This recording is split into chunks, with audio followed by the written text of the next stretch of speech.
Hi, I'm Peyton. This is Jared. And it says Kidtalk.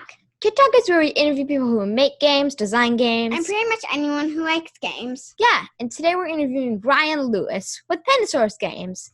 Hi, how are you doing? Hello. Good, how are you guys today? Good. Awesome, thanks for having me.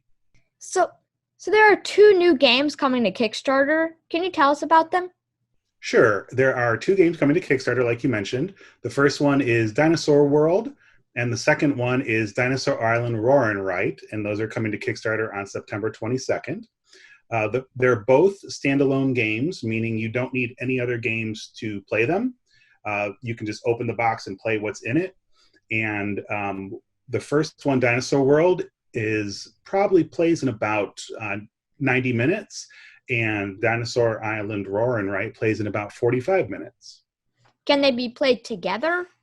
They can't, so you do have to play them separately because they're both very different games.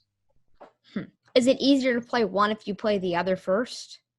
I think if you've played the original Dinosaur Island or Dinosaur Island Totally Liquid, you'll understand some of the basics on how it works, like how to create dinosaurs. You collect DNA from these dice, and then you take the DNA to build your dinosaurs and put them in your park. So in both games, you do collect DNA in order to make your dinosaurs. So that might help, but it's not necessary.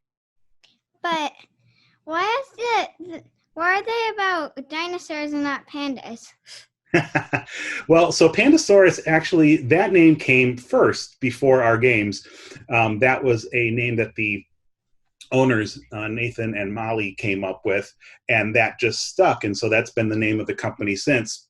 So if you did back our second Kickstarter, the Dinosaur Island Back from Extinction, there was actually a Pandasaurus recipe that you could put in the game with a Pandasaurus meatball.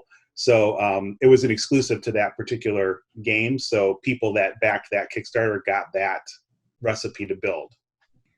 Out of the Dinosaur Island and Dinosaur World games, do you have a favorite? Oh, I've been asked that before, and that's so hard to answer because I like them both. They both are very, very different. And so it's kind of like asking which kid you like the most. Well, you like them all, right? And so they both play very differently. And so I guess it would depend on the mood that I'm in. So I might want to play one more than the other. Right now, I really like Dinosaur World because that's the one that's coming on Kickstarter. So that's the one I hope people take a look at and see that it is different and that it fits in their collection. So you said that Dinosaur World is different from Dinosaur Island. Can you tell us what's different? Sure. So in Dinosaur World, again, like I said, you will notice some things that are the same, like building the dinosaurs. But how you build your park is very different in this game. So if you've played the original, the park was made of squares or rectangles. In this version, the game is made of hexes, like the ones you have behind you. So you're putting these hexes next to each other, and the tiles all do something. So in the original, you may have had an attraction, and you just set it down and people visited it and you got victory points for that.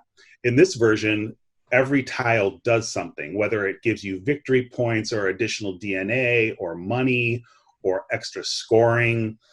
So where you place it in your park matters sometimes, and you don't actually get it automatically. You have to visit it. And this is the really cool thing I think people are really going to dig, is that in this version, you have a Jeep that you drive through your park to visit the different attractions. So one of the things we just, this past week, we launched a social stretch goal for Kickstarter.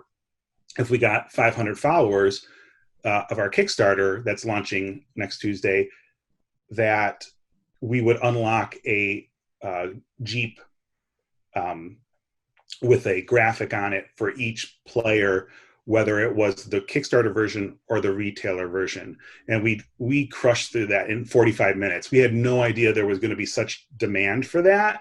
So everyone's going to get these cool little Jeeps, and they start in your welcome center, and you drive them through the park to activate your tiles. If you don't visit the tile, you don't get the bonus. So that's one of the main differences in the way the game plays. Are the Jeeps different colors? So the Jeeps are different colors. There are four. It plays up to 4 players, and there are 4 different colors. But right now the graphic on each is the same, but the colors will be different of the pieces. And how many players can play minimum? Minimum 2. So you can play 2 to 4. That seems like it's the perfect fit for our family. Well, I hope so. I know you were in the making of Control, but do you know why it's called Control? I do. So I don't remember actually what the original title was, because I wasn't working for the company at the time that the game was in development. I came in last July and it was in production, and so they wanted to come up with a title that was kind of catchy yet different. And so you've played the game. I saw your posts playing it, and who won that game? Me. Awesome. I kept just everyone hovering was really, aside. Everyone was really close though in points, it looked like. So that was awesome too. So in what you're doing is you're placing these cubes on, mini cubes on your big cube, right? To try and take control. You're trying to control each side with the number of colors that can be seen. So it's an area control game. So, there are a lot of mechanics in games. One of them is called area control. And that's when you're trying to take over a space. And so what we thought was like, well, let's just shorten that. Let's call it control. But how can we make it stand out, right? How can we make it look different on the shelf? And so I don't remember who came up with it, but, if you look at your computer keyboard, control is spelled CTRL. A lot of times. So we took that abbreviation knowing that most people would understand what that meant, and put that on the box to make it stand out. For some reason, whenever I see CTRL, in my mind it says central. I could see that the confusion there, but Yeah. hopefully most people will understand that it's control. And if not, all it takes is for one person to say, "Oh, the game's called Control," and then the light bulb goes on, right? But I have a question about how you score. Yeah. Do the flags? It's been a while since it's been. I know it's just came out, but it's been about 6 months since I've played, because I have so many games So I'll try and answer your question. I can't guarantee the correct answer. Do the flags in it score you points or stop other players from getting points? They stop other players from getting points. So the reason why you have a flag is because you want to place it on a tile that it does 2 things. It keeps people from building on top of that spot. So people can't place on that tile if your flag is there. And it keeps them at the end from scoring anything that it's blocking. That sounds cool. But it is. But my strategy for it that is really simple, but it made me win. Just cover one side and get all the points for that side. If no one else covers you up, that's a good strategy though. But it also depends on who you're playing with, because some people. One thing I've learned playing a lot of strategy games, and doesn't always work, but does sometimes, is that if you're playing, let's say, a 4-player game and a bunch of people are going after the same thing, do the opposite. Do what they're not doing to score points. So if you were, doing that and someone else is like, I'm going to do that as well. I'm going to do something different. And that might be try and cover up as many people as possible. So, but a good strategy for sure. But the only problem with that, we played a game called Karuba. And we made it so that you just had to have one piece to get 5 points. Okay. And everyone went there, but I wanted to be unique and not go there. Then I learned that if I didn't, I would only get 2 points. Right, but that's just one aspect of the game, right? So you have to look at the whole strategy of it and say, okay, if everyone's doing this and this and this, I'm going to do this and this and this. Maybe that's different. like I said, it doesn't always work, but as a general, if 3 people are going after the same objective, I might go after a different one because I have a better chance of scoring that first. So just something to keep in mind when you're playing. Doesn't always work, like I said. And who am I, right? We saw that you made a game called Would You Stab a Panda? But then it changed to You'd Rather What? Right? Did that have anything to do with going into Pandasaurus games? You might think that, but actually that game, Stab a Panda, was created, probably 5-6 years ago. And a lot of people are like, oh, that's such an odd name. And so when I designed that with Jeremiah was the other co-designer on that one, we were trying to think of something that was catchy, because at that time party games were really popular and you had to have something stand out, and someone had written a card about it, and so we like, oh, that's a cool title, and it just stuck. And then we got some feedback that that title might not be cool, it might offend some people, and we're like, yeah, you're right. So we changed it to that, and so to answer your question, it didn't have anything to do with Pandasaurus, but I can see why you'd think that. But if you wanted to make like a mythical creature and it actually stuck, and you said, "Would you stab a Pandasaurus?" I would kind of be worried. I would too.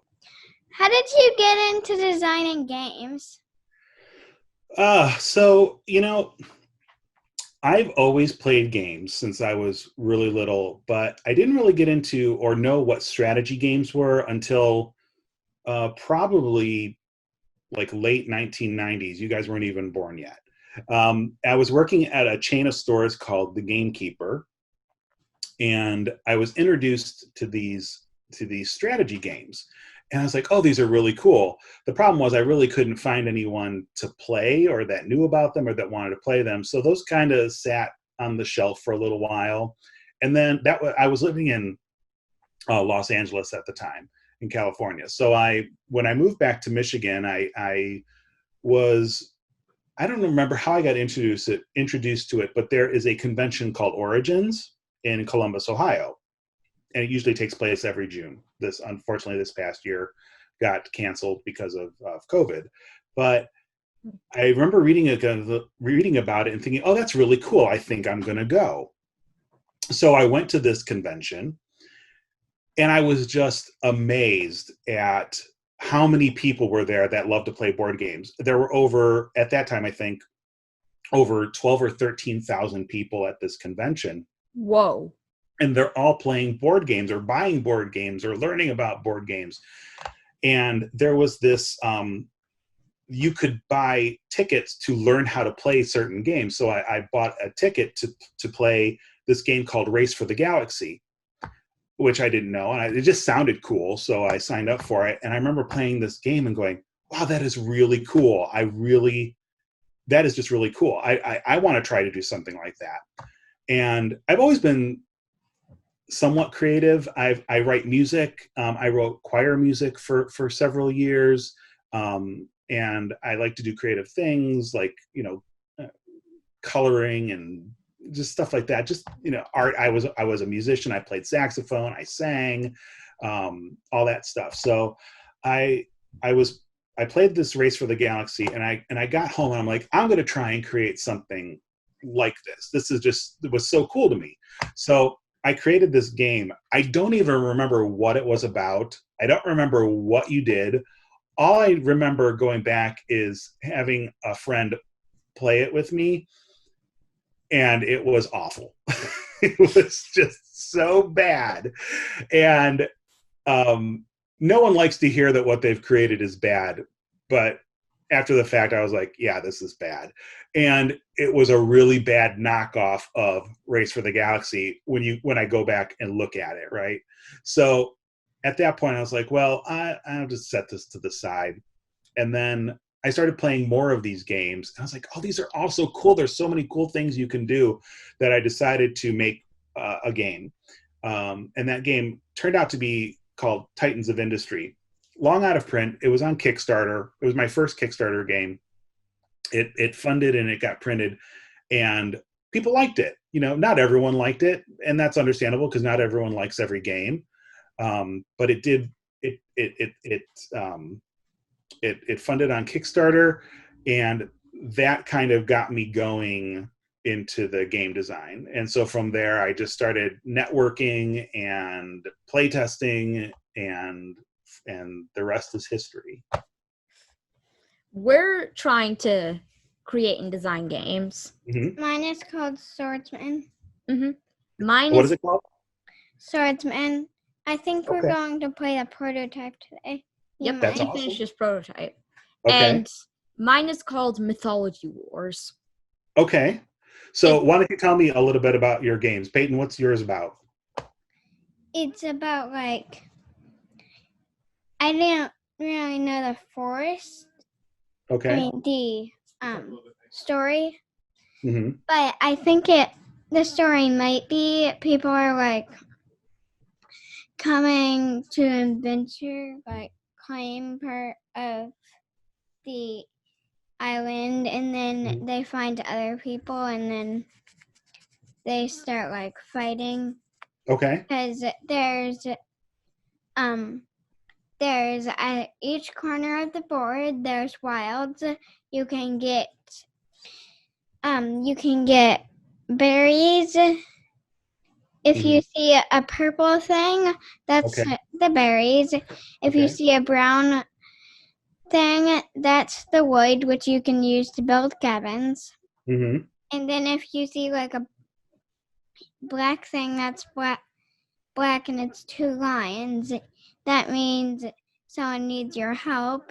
Okay. Then you can help them, like, get something for them, or, like, something like that.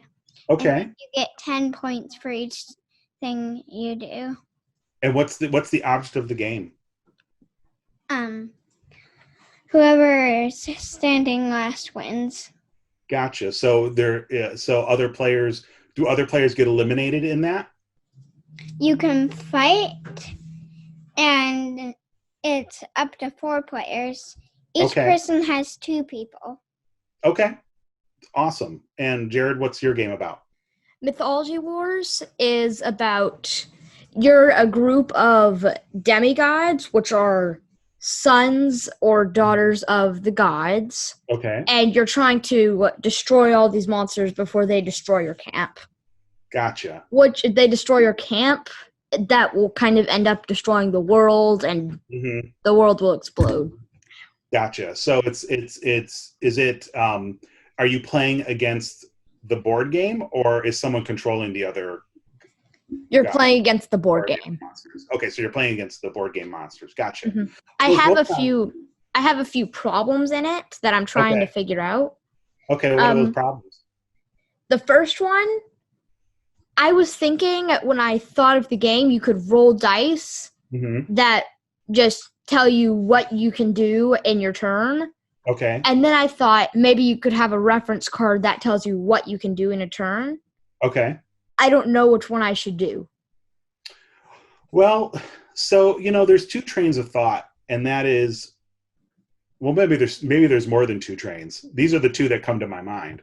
And the one is, do you want it to be random, or do you want it to not be random? Because people sometimes like random in their games, and some people don't. So if I roll a die and something comes up and it's not what I need, like, let's say, I'm just making this up, I need to attack a monster, and I roll the die and the attack symbol doesn't come up. Well, that's kind of a feel bad moment, right? Because I can't do what I really want to do. So, and in some places, that's perfectly fine. You have to make do with what you have. But if I have a set number of actions, and I can choose from them, that might work better. I'm not saying rolling dice is bad. I'm just saying it's a different result. And so you have to determine what you think the players will want to do or what they want to achieve. So, and that just comes from playtesting, right? So so playtesting is getting it in front of people, having them play it, and getting feedback. One of the hardest things to do when you're when you're playtesting a game is to take feedback if it's bad, right? Or if it's or some might say constructive, meaning they're giving you a suggestion to make it better, right? But I know that I still struggle with this to this day. If someone gives me feedback and it's not good, that I want to defend why I did it that way. But you can't say someone else's opinion is invalid because they had that feeling while playing your game. So I would recommend maybe trying both and asking people which one felt better, which one is more exciting or more fun to do. So I'm guessing that when you're working as a team with other people to make a game, you might have a few disagreements, and I don't know how you would get through those disagreements without just, like, I wouldn't want to say, I want to do this idea. Right. Because I want everybody to feel like they're helping making the game. Right. How do you deal with disagreements like that? I think it comes down to how much you trust the other people that you're designing with, or if you're designing with other people. Dave and Marissa, who are my co-designers on Dinosaur World, we've been friends for, gosh, I think almost 10 years now. And we know each other very well, and we know each other's style of play, and we know what each other likes. And so when they recommend something, I really listen to that and I think, okay, is this something that I think is fun or will work? And if it does, then we try it. And if not, I explain why I think that it might not work. That doesn't mean we don't try it, but I'll explain my misgivings ahead of time. And that will determine whether or not we want to implement some type of change. One thing I really like about the design process when I'm designing with other people is brainstorming, is throwing ideas off each other. Hey, what if we did this? Or no, what if we did this? And just because I come up with an idea doesn't mean that it's going to make it into the game. It may just get written down. We write down all of our ideas, and then we go, oh, that's, we may come back a week, 2 weeks, a month later and go, well, that was really stupid. That was a dumb idea. Why did we even think that? And so you have to be willing to cut things. I remember in the original Dinosaur Island, the DNA were little cardboard chits instead of dice. And so every time you took DNA, you took these cardboard chits and put them in front of you. And we were doing that because we had played a lot of these European strategy games that you collect resources and you have all these chits in front of you. Well, it was just really cumbersome. It was just really, like, it took up a lot of time. People, I got to grab this, because there were 6 different DNA. So I've got to look for these. I've got to find these. I've got to put them in my stack. And then when I build my dinosaur, I have to spend them. And it was just so much extra. Well, we ended up cutting that and using little DNA beakers, and you just moved a cube up and down to show you how much. And we were like, why didn't we think of this in the first place? And that just came from talking to each other and just saying, you know what, I think this is too much. And the other person saying, you know what, I think you're right, let's cut it. We ended up cutting like 300 pieces from the game, which was great because no publisher is going to publish, a game with 300 extra pieces that they think might sell, because it wasn't a guaranteed hit. And so anytime you can cut costs, publishers like that. So also, did you keep those pieces so that if they worked for another game, they could still be in that game? Well, so those particular pieces were specific to that game, so we would have to remake them anyway, whether it was with stickers or... I do recycle. To answer that question, I do recycle. Sometimes, though, if something has been used and written on and used so many times, it does go in the recycle bin. Otherwise, those pieces can make it into other games. I have 5 huge totes, plastic totes of game pieces that I go to, and I just will open up and take out what I need. And if the prototype is done and it's signed and a publisher is going to do it, once it's in print, I take those pieces, I put them back in the bins and reuse them for another game. When we do things for games, like unbox them, we keep all the pieces that aren't for the game. Like the pop-out frames and the things that are filling in holes in it. Yeah. And why do you keep them? we keep them to make prototypes for games. Yeah.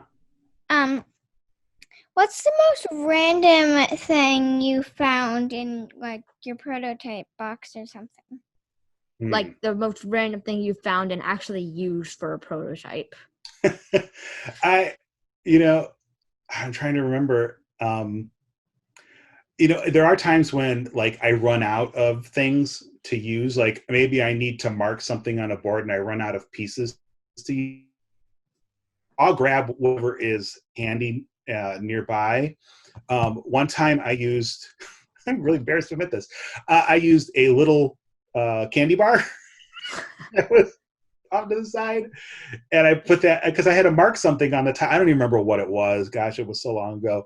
But I just needed something real quick, and I didn't want to get it away from the table, so I just took those little Hershey minis and put that on the tile. So that's the most random. I don't do that now because I have a much bigger assortment of pieces.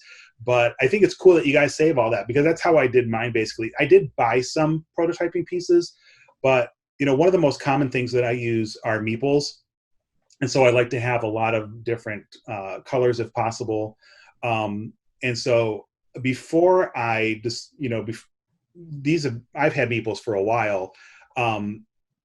I bought 5 copies of Carcassonne.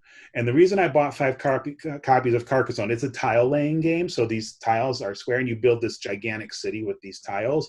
I wanted to create something to hang in my office. And unfortunately you can't see it because it's up on this wall behind me and I can't move my camera to see it.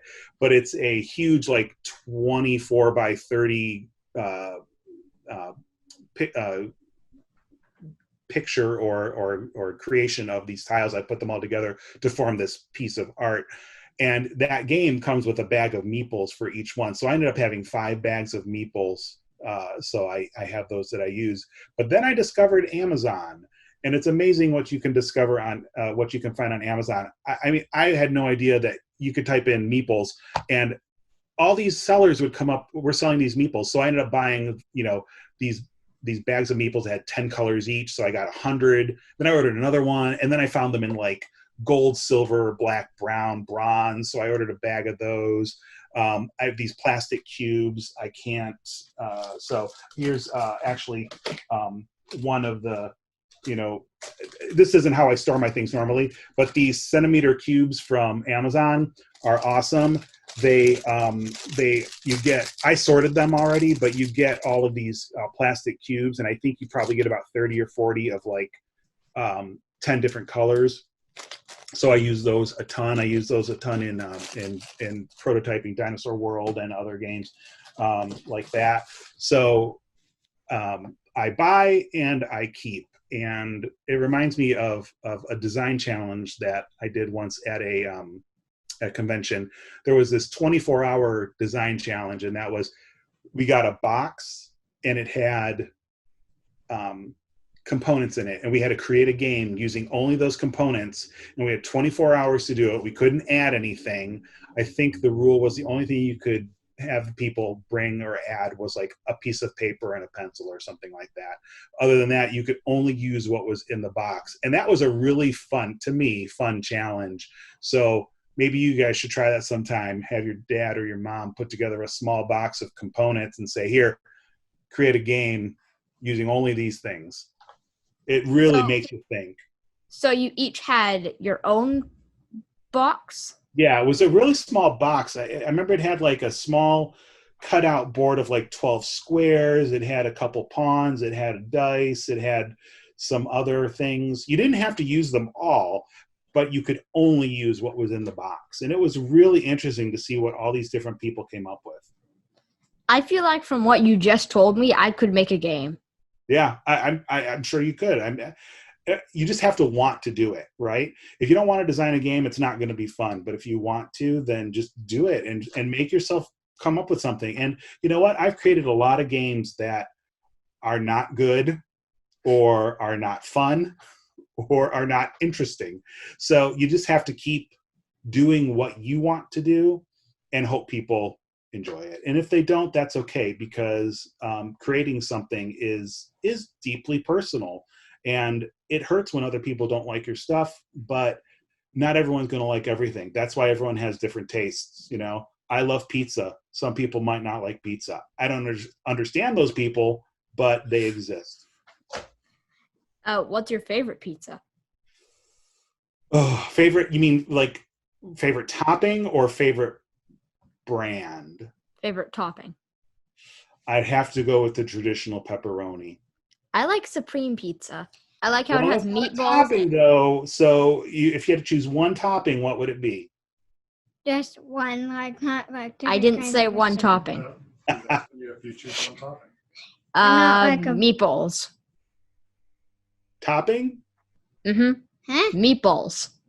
Meatballs. I thought you said meeples, and I was like, what is a meeple topping? I do like meatballs, but I'm still going to say pepperoni beats that.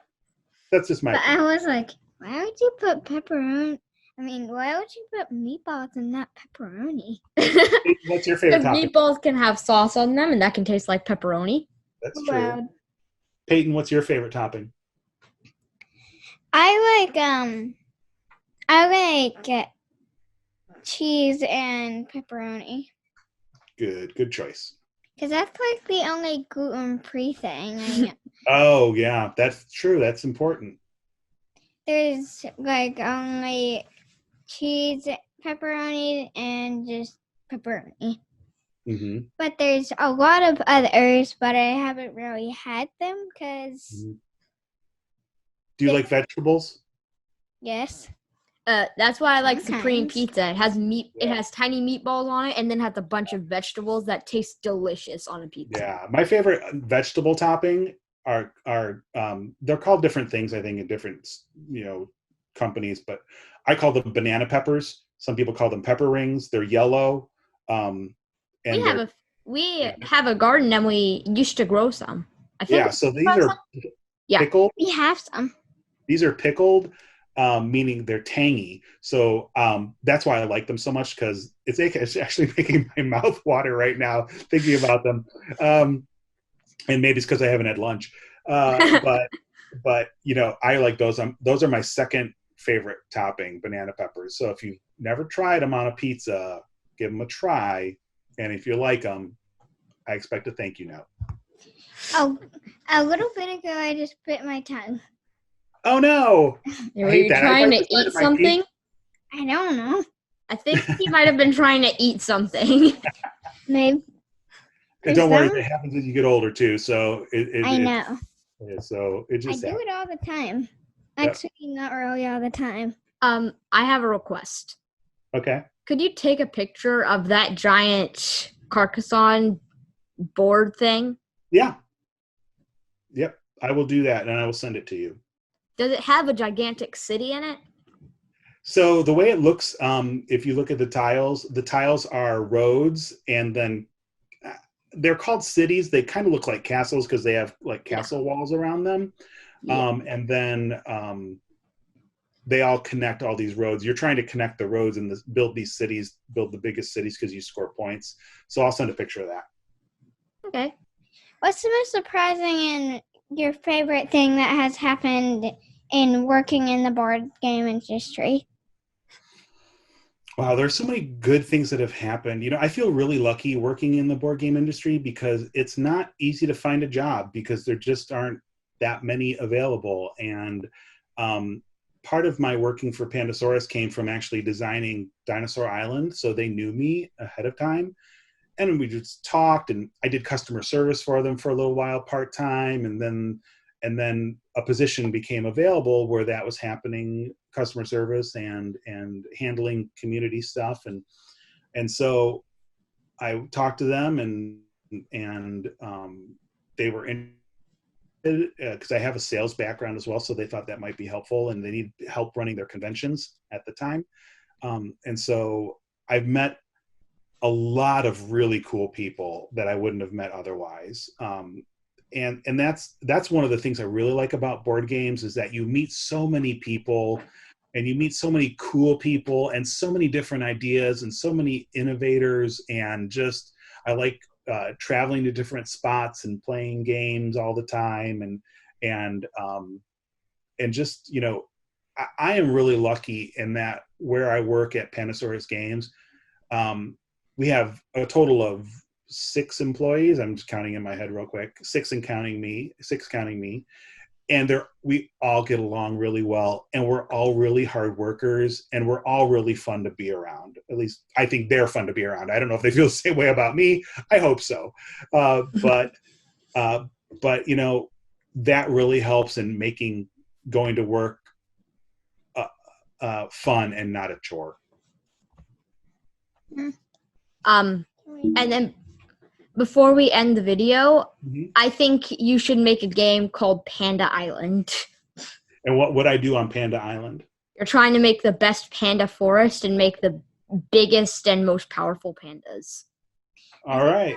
I thought a card like braining bamboo or something. Okay. That works too. Pandas do like bamboo. We end our interviews with would you rathers. Would you like us to ask you some? Sure. Would you rather be born with a elephant trunk or a giraffe neck? Probably an elephant trunk, because if I had a giraffe neck, I think it would be really hard to get around and in and out of places really easily, like through doors and stuff like that. And with an elephant trunk, it's like you have a really long extra arm. Yeah, I could grab things with it, totally. Like, I could just be sitting in my chair and be like, hey, I need that thing over there, and I just grab the remote with my tongue. Exactly. Or right now, you can just use your trunk and open the door behind you. Exactly. If your trunk was that long. And then, would you rather have one child who is totally out of control or 9 children who are well-behaved angels? Oh, 9 children well-behaved, definitely. That's a lot of kids. I know. You know, I used to teach, and I taught K through 6 for a year, and then I taught middle school, high school for a couple years. I taught choir. And sometimes that one difficult child can just make your life so difficult.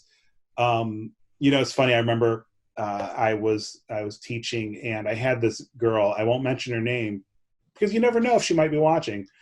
She was horrible. She was one of the worst students I've ever had. And I remember going into the teacher workroom, and all I had to do was mention her name, and all the teachers would go, oh, you know, because they knew that problem child. So the funny thing is that I had her in general music, 6th grade.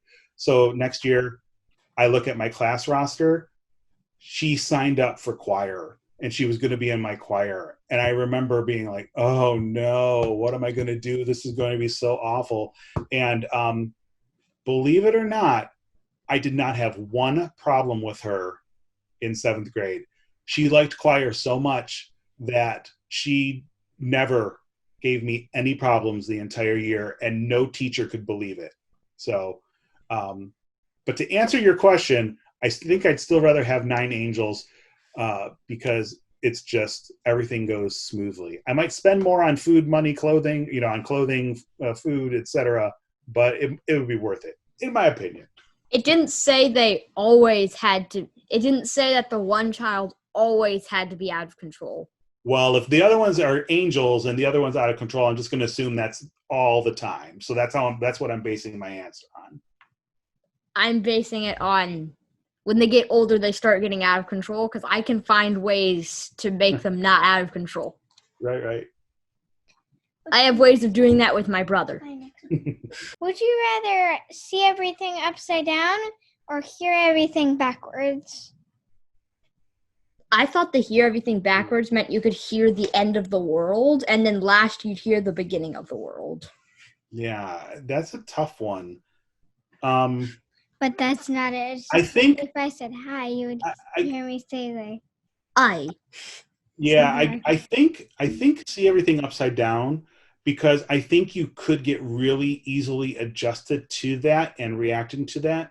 I think hearing things backwards would be really difficult because you would still say things forward, but hear things backwards. So I think that would be harder to process.